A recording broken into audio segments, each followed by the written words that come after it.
السلام علیکم ورحمۃ اللہ وبرکاتہ۔ الحمد للہ رب العالمین واشہد ان لا الہ الا اللہ وحدہ لا شریک لہ واشہد ان محمدا عبدہ ورسولہ صلوات اللہ وسلامہ علیہ وعلی آلہ وعلی اصحابہ ومن اہتدی بہدیہ واستنى بسنتہ الی یوم الدین وبعد۔ قال اللہ تبارک وتعالی ولکم فی رسول اللہ اسوۃ حسنہ۔ معزز بھائیوں، اللہ کے فضل و کرم سے آپ کے سامنے نبی کریم صلی اللہ علیہ وسلم کی سیرت یہاں بیان کی جاتی ہے۔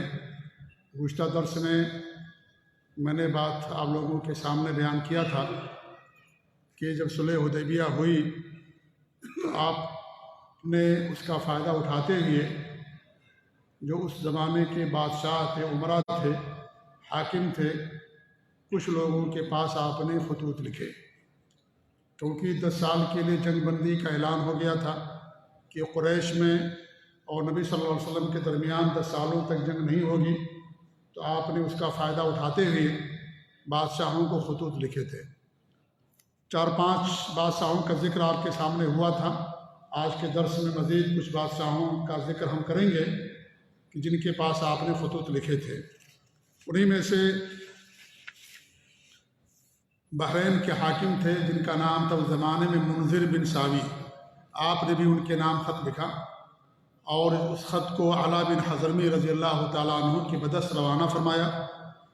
وہ مسلمان ہو گئے اور اس کے ساتھ ہی بحرین کے کچھ اور لوگ بھی مسلمان ہو گئے۔ ایسے ہی آپ نے بصرہ کے امیر کے نام خط لکھا، لیکن اس نے سب سے زیادہ ظالمانہ رویہ اختیار کیا۔ اس نے کیا کیا کہ آپ صلی اللہ علیہ وسلم کے جو قاصد تھے، جو سفیر تھے اور جن کے ذریعے آپ نے خط روانہ کیا تھا، ان کو اس نے قتل کر دیا، جس سے آپ کو سخت صدمہ ہوا اور یہی بعد میں غزوہ موتا کا سبب بنا۔ غزوہ موتا آگے ذکر آئے گا اس جنگ کا، اس غزوے کا، یہی اس کا سبب بنا کہ اس نے جو قاصد تھے اس کا قتل کر دیا تھا۔ اور ظاہر بات ہے قاصد کا قتل کرنا اس جنگ کے مرادف ہوتا ہے، اور یہ چیز آج بھی موجود ہے کہ اگر کوئی کسی ملک کا سفیر ہو اور اس ملک کا آدمی یا اس ملک کے لوگ اسے قتل کر دیں تو یہ دونوں ملکوں کے درمیان جنگ کا اعلان ہوتا ہے۔ تو آپ صلی اللہ علیہ وسلم نے ان سے جنگ لڑی تھی اور وہ جنگ غزوہ موتا یا جنگ موتا کے نام سے معروف ہے، اور جب اس کا وقت آئے گا تو انشاءاللہ اس جنگ کو ہم آپ کے سامنے بیان کریں گے۔ ایسے ہی عمان کے بادشاہ کے پاس بھی، جو کرسچین تھا، عیسائی تھا، اس کے پاس بھی آپ نے خط لکھا اور عمر بن عاص رضی اللہ تعالیٰ عنہ کے ذریعے آپ نے وہ خط اس کے پاس بھیجا۔ دونوں کے درمیان ایک لمبی گفتگو ہوئی، عمر بن عاص رضی اللہ تعالیٰ عنہ اور جو عمان کا بادشاہ تھا اس کے درمیان۔ آخر کار دو بھائی تھے اور دونوں آخر میں اسلام دونوں نے قبول کر لیا، الحمدللہ۔ اس طریقے سے ایک اور بادشاہ جن کے پاس آپ نے خط لکھا تھا اور جس کا ذکر صحیح بخاری کے اندر ہے، امام بخاری رحمۃ اللہ علیہ نے بڑی تفصیل کے ساتھ اس کو بیان کیا ہے، اور وہ یہ ہے کہ جو روم کے بادشاہ تھا اس کے پاس آپ نے خط لکھا تھا، اور اس خط کو روانہ کرنے کے لیے آپ نے دحیہ بن خلیفہ رضی اللہ تعالیٰ عنہ کو منتخب کیا تھا۔ یہ وہی صحابی ہیں جن کی شکل میں جبریل امین دنیا کے اندر تشریف لاتے تھے، دحیہ بن خلیفہ کلبی رضی اللہ تعالیٰ عنہ۔ آپ نے ان کے ذریعے سے جو خط روانہ کیا اور اس خط کے اندر جو آپ نے لکھا تھا تقریباً وہی مضمون تھا جو آپ نے نجاشی بادشاہ اور دیگر بادشاہوں کے پاس لکھا تھا کہ اللہ کے بندے اور اس کے رسول محمد صلی اللہ علیہ وسلم کی جانب سے ہرقل عظیم روم کی طرف اس شخص پر سلام جو ہدایت کی پیروی کرے، تم اسلام لاؤ سالم رہو گے، اسلام لاؤ اللہ تمہیں تمہارا اجر دوبارہ دے گا، اور اگر تم نے روگردانی کی تو تم پر رعایا کا بھی گناہ ہوگا، یعنی جو تمہاری رعایا ہے اس کا بھی گناہ تمہارے اوپر ہوگا، کیونکہ تم نے گویا کہ انہیں اسلام لانے سے روک رکھا ہے۔ اے اہل کتاب، ایک ایسی بات کی طرف آؤ جو ہمارے اور تمہارے درمیان برابر ہے کہ ہم اللہ تعالیٰ کے سوا کسی اور کو نہ پوجیں گے، اس کے ساتھ کسی چیز کو شریک نہیں کریں گے، اور اللہ کے بجائے ہمارا بعض کو رب نہیں بنائے گا، پس اگر لوگ رخ پھیر دیں تو کہہ دو کہ تم لوگ گوار اور مسلمان ہیں۔ یہ خط لکھ کر کے آپ نے دحیہ بن خلیفہ رضی اللہ تعالیٰ عنہ کے ہاتھ آپ نے روانہ کیا تھا۔ اس وقت قریش کا ایک قافلہ تجارت کا ہرقل کے بادشاہت میں روم کے اندر موجود تھا، اور جب روم ہم کہتے ہیں تو جو علاقہ شام کا ہے، جو فلسطین اور اس طریقے سے لبنان، یہ جو علاقہ ہے ملک شام کا علاقہ کہلاتا ہے، یہاں پر ان لوگوں کی حکومت تھی۔ تو اس وقت کافروں کی یا قریش مکہ کا ایک قافلہ وہاں پر موجود تھا، اور اس کے سربراہ تھے ابو سفیان، جو اس وقت مسلمان نہیں ہوئے تھے، بعد میں انہوں نے اسلام قبول کر لیا۔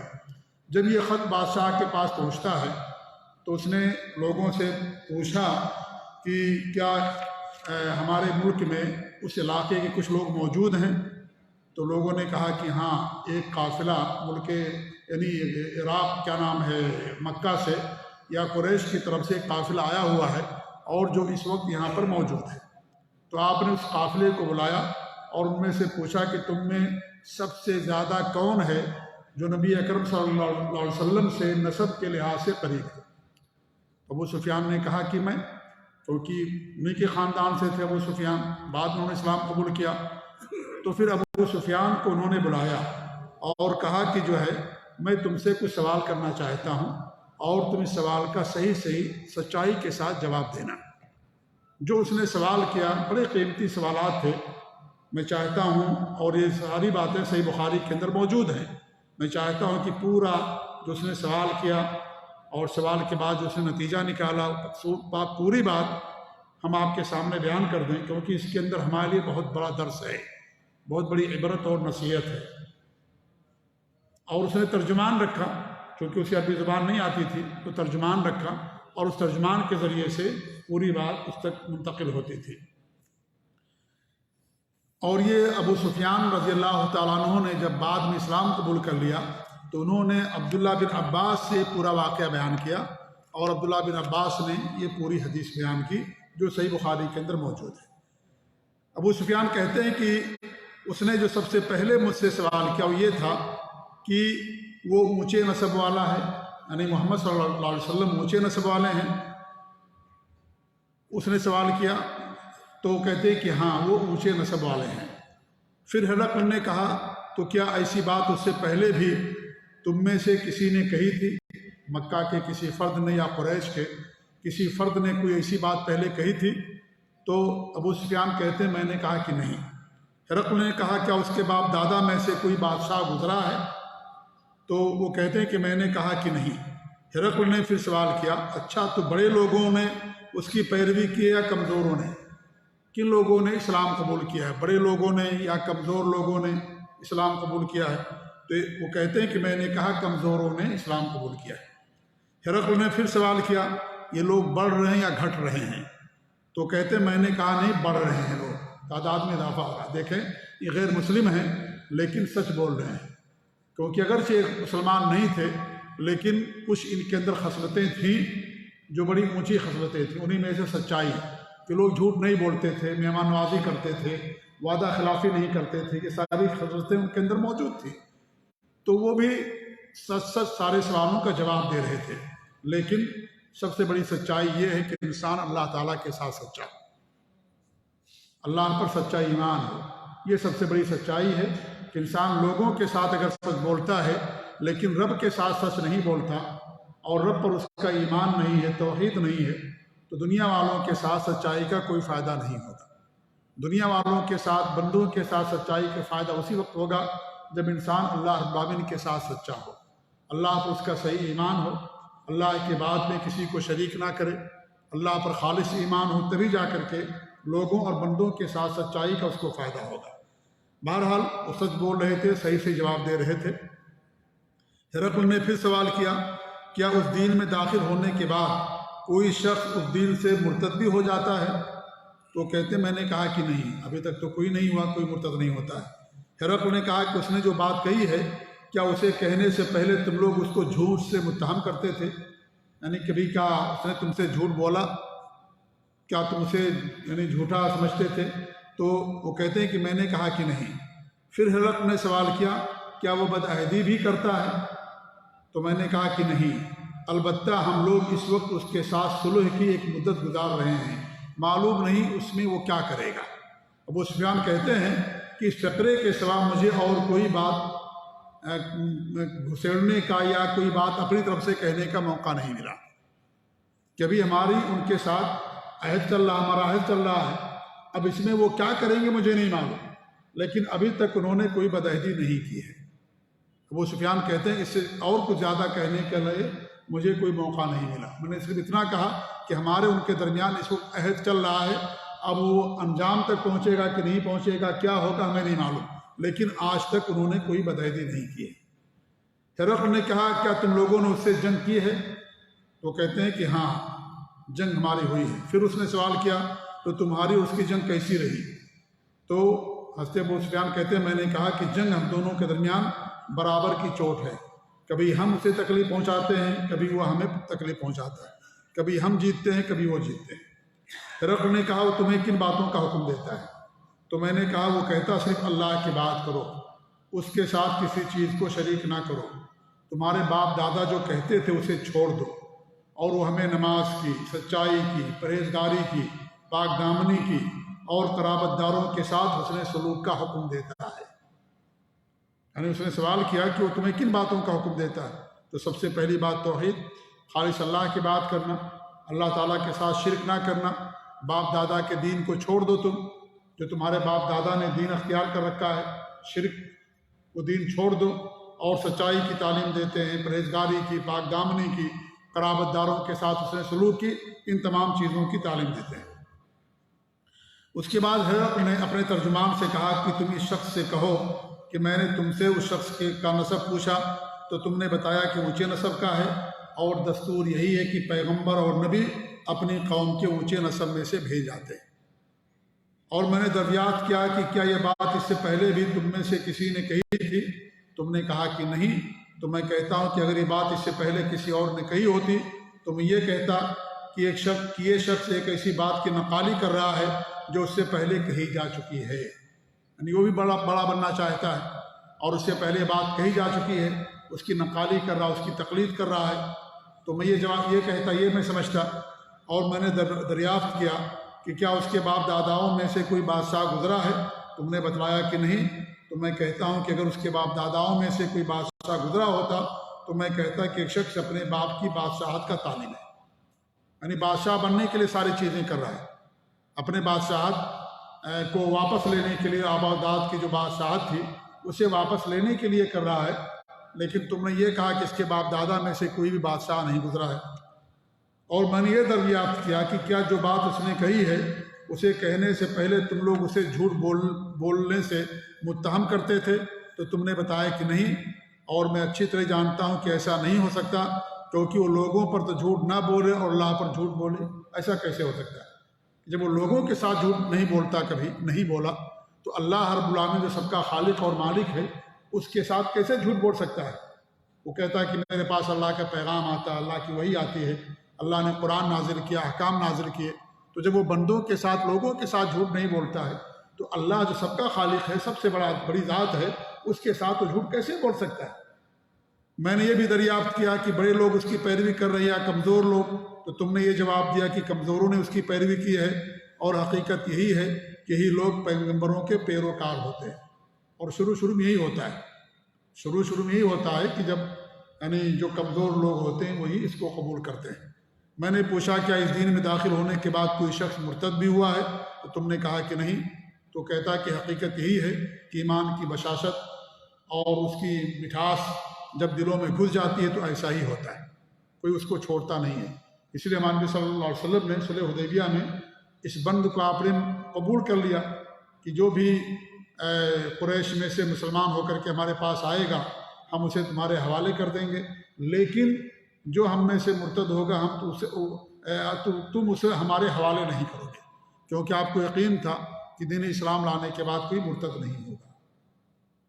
تو وہ کہتے ہیں کہ وہ بادشاہ نے کہا ہرقل نے کہ ایمان کی بشاشت جب دل میں گھس جاتی ہے تو ایسا ہی ہوتا ہے، کوئی اسلام چھوڑتا نہیں ہے۔ اور میں نے دریافت کیا کہ کیا وہ بدعہدی بھی کرتا ہے؟ تو تم نے بتلایا کہ نہیں۔ تو اس نے کہا کہ پیغمبر ایسے ہوتے ہیں جو بدعہدی نہیں کرتے، کیونکہ وعدہ توڑ دینا یہ منافق کی پہچان ہوتی ہے، اور یہ اخلاق کریمانہ کے خلاف ہوتا ہے کہ انسان وعدہ کرے اور وعدہ توڑ دے، بدعہدی کرے۔ یہ اچھے اور نیک لوگوں کی پہچان نہیں ہوتی، ان کی عادت نہیں ہوتی۔ میں نے یہ بھی پوچھا کہ ان کن باتوں کا حکم دیتا ہے؟ تو تم نے یہ بتایا کہ وہ تمہیں اللہ کی عبادت کرنے کا اور اس کے ساتھ کسی چیز کو شریک نہ ٹھہرانے کا حکم دیتا ہے، بت پرستی سے منع کرتا ہے، نماز، سچائی، پرہیزگاری اور پاک دامنی کی تعلیم دیتا ہے۔ تو پھر وہ بادشاہ کہتا ہے جو کچھ تم نے بتایا ہے اگر وہ صحیح ہے تو یہ شخص بہت جلد میرے ان دونوں قدموں کی جگہ کا مالک ہو جائے گا۔ میں جانتا تھا کہ ایک نبی آنے والا ہے، لیکن میرا گمان یہ نہ تھا کہ وہ تم میں سے ہوگا۔ اگر مجھے یقین ہوتا کہ میں اس کے پاس پہنچ سکوں گا تو اس سے ملاقات کی زحمت اٹھاتا، اور اگر اس کے پاس ہوتا تو اس کے دونوں پاؤں دھوتا۔ یہ بات ہرقل نے کہی۔ اس کے بعد ہرقل نے رسول اللہ صلی اللہ علیہ وسلم خط منگا کر کے پڑھا، دوبارہ پڑھا۔ جب خط سے پڑھ کر کے فارغ ہوا تو وہاں آوازیں بلند ہونے لگیں اور بڑا شور ہونے لگا۔ ہرقل نے ہمارے بارے میں حکم دیا اور ہم باہر کر دیے۔ کون کہتے ہیں؟ ابو سفیان کہتے ہیں کہ مجھے ہم لوگوں کو وہاں سے نکال دیا گیا۔ تو میں نے اپنے ساتھیوں سے کہا کہ ابو کبشہ کے بیٹے کا معاملہ زور پکڑ گیا، یعنی اللہ کے رسول صلی اللہ علیہ وسلم کا معاملہ اب زور پکڑ گیا ہے، اس سے تو رومیوں کا بادشاہ بھی ڈرتا ہے۔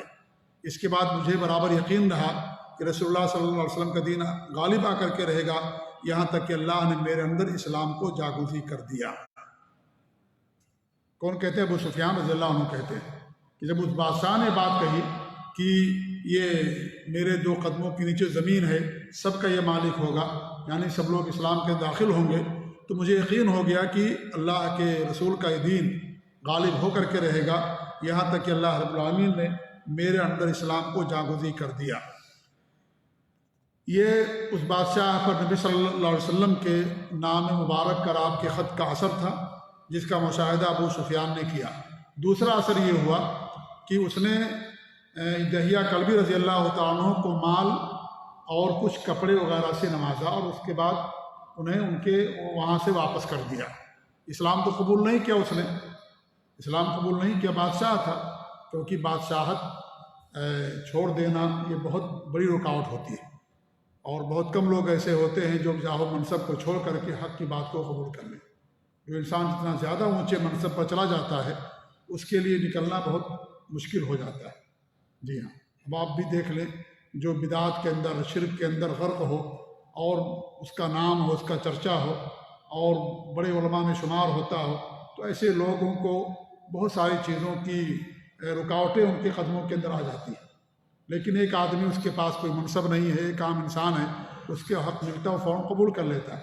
تو بادشاہ تھا، وہ سمجھتا تھا کہ حق ہے، یہ اتنی ساری باتیں کہی، لیکن اس کے باوجود بھی اس نے اسلام قبول نہیں کیا۔ لیکن قاصد کے ساتھ جو صحابی تھے اس کے ساتھ اس نے اچھا برتاؤ کیا، انہیں مال بھی دیا اور کچھ کپڑے وغیرہ بھی دے کر کے پھر انہیں مدینہ واپس کر دیا۔ تو یہ جو خط ہے جو ہمارے نبی صلی اللہ علیہ وسلم نے ہرقل کے نام لکھا تھا، جسے صحیح بخاری میں باقاعدہ اس خط کو بیان کیا گیا ہے، جس کا ترجمہ میں نے آپ کے سامنے پیش کیا، یہ کچھ بادشاہ تھے جن کے پاس ہمارے نبی صلی اللہ علیہ وسلم نے خطوط لکھے تھے، اور خطوط لکھنے کا مقصد یہی تھا کہ سب تک اسلام کی دعوت پہنچ جائے، بادشاہوں تک بھی پہنچ جائے، اور جو حکمراں ان تک بھی اسلام کی دعوت پہنچ جائے، اور ان کے اوپر حجت جو ہے تمام کر دی جائے، حجت پوری کر دی جائے۔ یہ نہ ہو کہ کوئی بادشاہ یہ کہے کہ بھئی مجھے حق نہیں پہنچا تھا اور مجھ تک حق بات نہیں پہنچی تھی ورنہ ہم قبول کر لیتے۔ تو حجت کو ختم کرنے کے لیے آپ صلی اللہ علیہ وسلم نے سب کی طرف خطوط بھیجے، کیونکہ آپ کا دین سب کے لیے ہے، امیروں کے لیے بھی، غریبوں کے لیے بھی، اور عورتوں کے لیے بھی، مردوں کے لیے بھی ہے، اور سب کے لیے، پوری انسانیت کے لیے آپ نبی بنا کر کے بھیجے گئے۔ وما ارسلناک الا رحمۃ للعالمین، آپ کو اللہ رب العالمین نے پوری دنیا والوں کے لیے رحمت بنا کر کے بھیجا۔ تو آپ کی نبوت اور رسالت سب کے لیے تھی، آپ کی رسالت نے سب کی رسالتوں کو، نبوتوں کو ختم کر دیا، سب کی شریعتوں کو ختم کر دیا۔ اس لیے آج چاہے یہودی ہو یا نصرانی یا کسی بھی دین کا ماننے والا ہو، اگر وہ اللہ کے رسول صلی اللہ علیہ وسلم کی لائی ہوئی شریعت پر وہ عمل نہیں کرے گا، اسے قبول نہیں کرے گا تو جہنم میں سے ہوگا، جہنم میں جائے گا، جیسا کہ اللہ کے رسول صلی اللہ علیہ وسلم کی حدیث ہے، کیونکہ آپ کی شریعت نے تمام شریعتوں کو منسوخ کر دیا۔ جیسے قرآن نے تمام کتابوں کو منسوخ کر دیا سابقہ، ایسے آپ کی شریعت نے تمام شریعتوں کو منسوخ کر دیا۔ اس لیے آپ نے سب کو خطوط لکھے اور سب کے پاس آپ نے جو ہے یہ خطوط جو ہے روانہ کیے۔ یہ تقریباً 7-8 بادشاہ تھے جن کے پاس ہمارے نبی صلی اللہ علیہ وسلم نے خطوط لکھے تھے، جن کا تذکرہ گزشتہ درس کے اندر بھی میں نے کیا اور اس طریقے سے آج کے بھی درس میں کیا گیا۔ اس کے بعد انشاءاللہ صلح حدیبیہ کے بعد کے جو واقعات ہیں ان کو، یا بادشاہوں کے پاس خطوط بھیجنے کے بعد کے جو واقعات، انشاءاللہ انہیں آپ کے سامنے ہم بیان کرنے کی کوشش کریں گے۔ ان میں سے جو بہت اہم واقعہ ہے جس کے بعد انشاءاللہ بیان کریں گے وہ ہے غزوہ خیبر، جو صلح حدیبیہ کے بعد پیش آنے والی جنگ ہے۔ غزوہ خیبر جو یہودیوں کے ساتھ جنگ لڑی گئی تھی محرم کے مہینے میں سن 7 ہجری میں، انشاءاللہ آنے والے درس میں اس کو ہم بیان کرنے کی کوشش کریں گے۔ اللہ تعالیٰ دعا کہ اللہ رب العالمین ہمیں اپنے نبی صلی اللہ علیہ وسلم کی سیرت کو جاننے کی توفیق عنایت فرمائے، اور اللہ رب العالمین ہمیں آپ کے اخلاق کو اپنانے کی اور آپ کے لائے ہوئی شریعت پر عمل کرنے کی توفیق دے، توحید پر قائم رکھے، اور اللہ رب العالمین ہم سب کو شرک سے محفوظ رکھے، آمین۔ وصلی اللہ علیہ محمد وعلی آلہ وصحبہ، جزاکم اللہ خیر، والسلام علیکم ورحمۃ اللہ وبرکاتہ۔